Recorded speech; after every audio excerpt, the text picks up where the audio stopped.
supposed to ask me the question as well. What we cooking dinner, Rich? We're cooking roast dinner, blokebite style, today. Yeah. So, this is a recipe my mother taught me, Mummy Townsend. It's very good. And it's just a simple way to have a roast dinner without doing it with the chicken, because I don't like taking meat off bones and all that rubbish. So what you do, get your chicken, a pot. I would normally have a wider, lower pot, but we don't have one, so I'm using this one.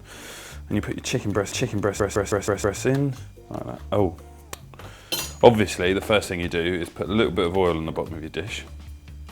So we'll just pretend I did that first.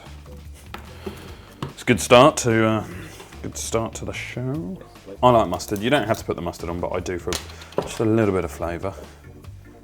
So I've got some Coleman's good old-fashioned English mustard. What I tend to do is just cover all the chicken. And then when I'm sure I've got enough and I'm not going to put the spoon back in the mustard, I'll just spread it out like that. And I know this looks like a lot, but it loses a lot of heat in the cooking. Now, with stuffing, there is a long list of instructions on exactly how much water you have and all of that, but I wouldn't really bother with it. So if you're like Shawnee, you've never seen stuffing being made, you just get a lump of butter in it. Right, so and then you're supposed to measure out a certain amount of water, but I never do.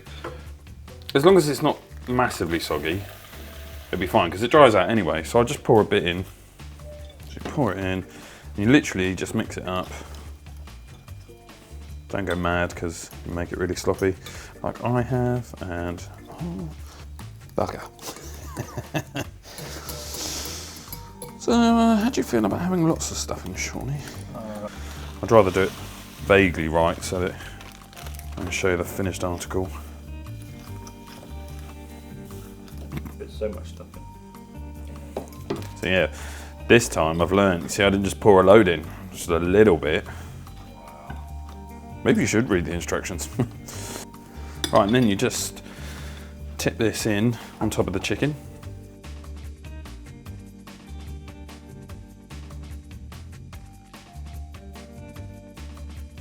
You never peeled a spud. You don't deserve to be on the planet. So with roasties, you can do them without peeling them at all and just chop them, but to be honest, they're never as good. But I find you need the angles. And then we'll just whack them in the tray, and when you come back to us, you'll see a few more of those in. Right, so here's our lovely tray. The spuds.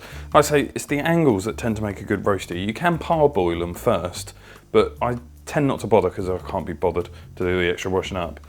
And also, if you parboil them for too long, then they become mushy underneath. So if you are going to parboil them, literally 10-15 minutes at a rolling boil is all you'll really need. Right, so we're going to put the chicken on a higher shelf, because by the time the roasties are cooked, then you know 100% certain the chicken's definitely going to be cooked.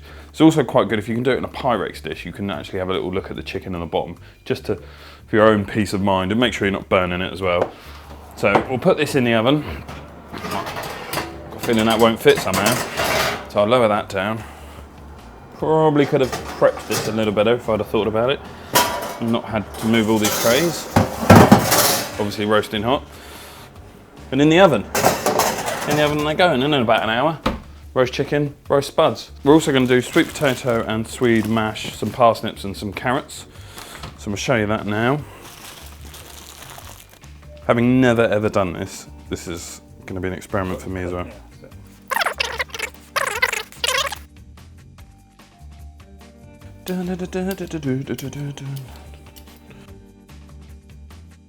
So I'm just going to chop this up into cubes. I'm sure you just want me to do more work. So they all cook at the same speed. But this is an ideal world, so.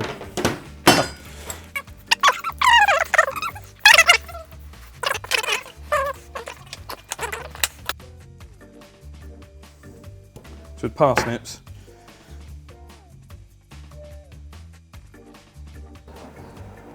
yeah. No point getting another tray out, because that's more washing up. You've always had that problem focusing. Because we just peeled the sweet potato, and they cook dead quick, so much quicker than normal potatoes. Did not know that. Oh yeah, your sweet potatoes are a great one. You can microwave them as jacket spuds. Straight in the microwave, they're lovely. Sad but true. So just put them to boil for a bit. So I like to top and tail my carrots first. And if I just find it easier to peel the rest of the carrot.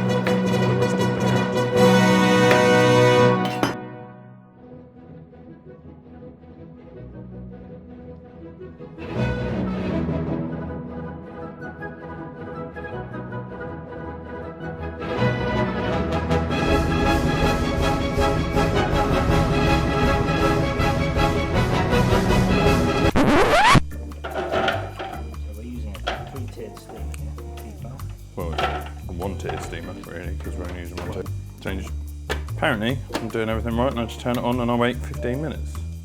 And we're sorted. You don't really need to test the sweet potato, because once the swede is done. So, lump of butter. Oh, sorry. A lump of butter there.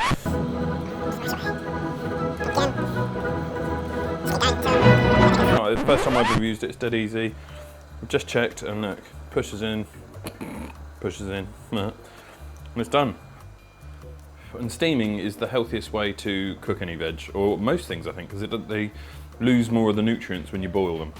Every now and then, you've got to just shake the spuds a bit, which I forgot to do. And the trouble is, they stick a bit, but they're not too bad. Also, so just when you're checking them, it doesn't matter if they stick a bit because you get crispy bits coming off, so it's never the end of the world. But you want to just give them a little chance to turn over and do bits and pieces. Right, so the food's almost ready. So we've got our Yorkies, we've just got generic from the freezer section Yorkies. They've been out for a while, so they won't need long, but they only need about 10 minutes anyway. Oh, flipping hell. Yeah, so you just whack them in, they only take 5 minutes or so. Got carrots. You could also, I often like peas with my roast, so you could also whack a few peas on.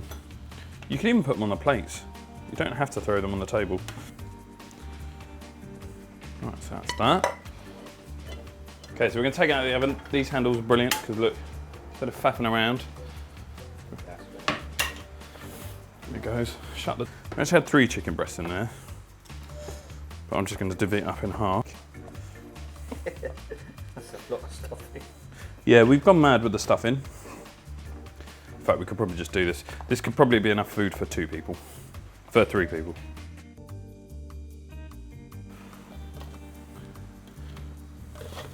Okay, golden and crispy.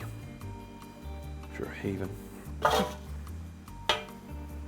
the thing is with this, it takes a little while to react. So there, that's probably enough gravy for 2 people. I'll reckon a bit more. To there. See how that goes. We might add some more gravy granules. Look how easily that chops into. Hardly any pressure. So soft and succulent. Just falls apart under your knife.